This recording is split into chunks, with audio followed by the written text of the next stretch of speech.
일과 쉼의 균형, 하나님의 모범을 따르며. 안녕하세요 여러분.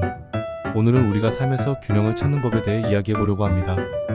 그 균형은 바로 일과 쉼 사이에서 어떻게 하나님의 뜻을 따라 살아가야 하는지에 관한 것입니다. 이 주제는 우리 삶의 중심이 되는 아주 중요한 부분입니다. 그래서 함께 성경의 가르침을 통해 그 의미를 살펴보고자 합니다. 하나님은 일하셨고 우리도 일합니다. 먼저 창세기에서 하나님께서 세상을 창조하신 이야기를 생각해 볼까요? 성경은 하나님이 천지를 창조하신 일을 일로 묘사하고 있습니다.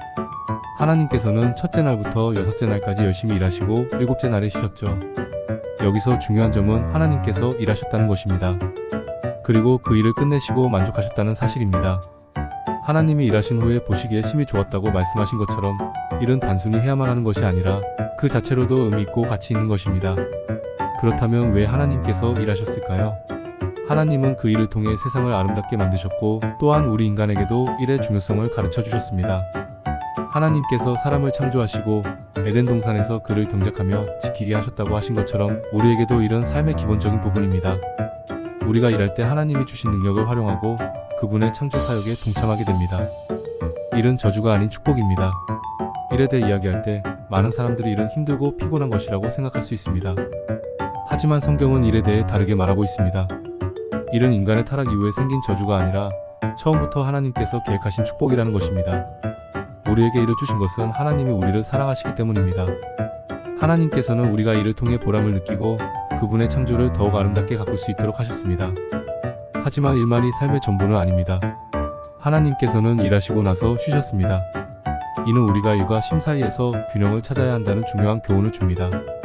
쉼은 단순히 일을 하지 않는 것이 아니라 하나님과의 관계 속에서 새 힘을 얻고 삶의 진정한 의미를 발견하는 시간입니다. 일을 통해 자유를 누리다. 일은 단순히 생계를 유지하기 위한 수단이 아니라 우리를 자유롭게 하는 하나님의 초대입니다. 예수님께서 내 아버지께서 이제까지 일하시니 나도 일한다고 하신 것처럼 우리가 일할 때 하나님의 뜻을 이 땅에서 이루어가는 중요한 역할을 하게 됩니다. 일은 우리가 하나님께 드리는 예배의 한 부분이며 그분의 영광을 나타내는 방법입니다. 그렇다고 해서 일이 우리의 삶의 전부가 되어서는 안 됩니다. 우리는 이를 통해 하나님께 영광을 돌리지만 일 외에도 하나님과의 관계, 가족, 여가, 예배 등의 요소들이 우리의 삶의 의미를 더해줍니다. 그래서 우리는 일과 쉼을 균형 있게 유지하며 하나님께서 주신 삶의 모든 부분을 소중히 여겨야 합니다. 마지막으로 우리는 하나님께서 보여주신 모범을 따라야 합니다. 하나님처럼 일하고 하나님처럼 쉬는 것이 우리의 삶의 목표가 되어야 합니다. 일과 쉼 사이에서 균형을 잘 유지하며 하나님과의 관계를 우선시하는 삶을 살아가길 소망합니다.